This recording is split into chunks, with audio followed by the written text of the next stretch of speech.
If you want better relationships, here's some truths that you have to know or you'll have a lot of problems later on. First, listen to Robert here talking about space separation. Any great partner holds their space and lets you fish yourself out of the chasm. I can't do this work for you because it doesn't work if I take credit for it. If you've been in any relationships long enough, you know this. You'll definitely try to change someone. But sometimes your job is to actually let them figure it out, because they have to learn the lesson. The more you try to do it for them, the more immature they will become. It's kind of like you can't chew other people's food for them because that's nasty. And if you don't give people space, you might just end up like this interviewer that didn't respect Robert.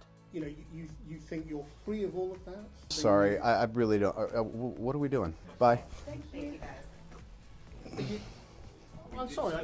Are you an introvert or an extrovert? Let me know in the comments. The next thing to know is that one of the best things that you can give to others is by being the same person. Listen to this. Trustworthy.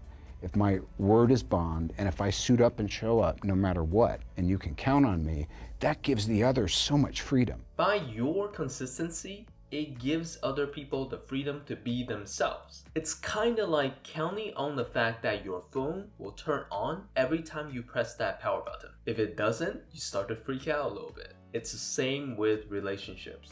Be trustworthy. If you want to grow as a person that makes the society better, hit that subscribe button. Next is you should be the same but also changing. I know that this literally just seemed like I just contradicted myself, but stick with me here. Listen to how he talks about why you should be changing. Life experience after that moment should reflect those lessons learned. Catching up with me being able to learn, implement, and not, as my dad always says, kid, make no mistakes. This kind of change is a little different. It's not that you should never change, but your current life should reflect how much life experiences you have gained throughout the years. Being the same from the previous point, it's more about being predictable and consistent so that your partner knows what to expect from you. So if you're the same exact person 10 years ago, that's not a good thing. Next is always know your action. A lot of people, they get into relationships and they just lose themselves. Here, Robert's more talking about acting, but I think this also applies to your life.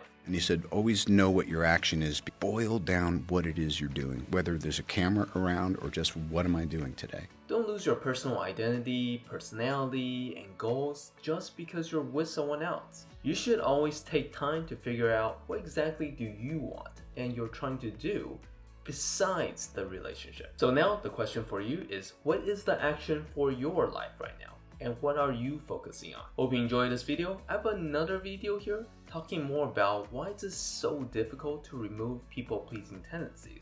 It has to do with the people around you.